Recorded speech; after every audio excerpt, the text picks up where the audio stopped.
Let's graph and find the properties of a circle centered at x equals 0 and y equals 0, with radius 12.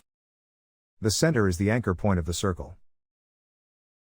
The center is at x equals 0, y equals 0. The radius is the distance from the center to the circle. Step out by the radius, right, left, up, and down. These 4 points sit on the circle.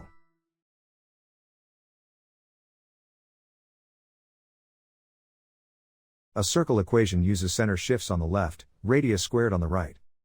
The signs come from subtracting the center coordinates, x and y. The radius is 12, so the right side is 12 squared, which is 144. Now we derive the related properties from the radius. The diameter is 2 radii across, 2 times 12 equals 24. The circumference is 2 pi r, 2 times pi times 12 equals 24 pi.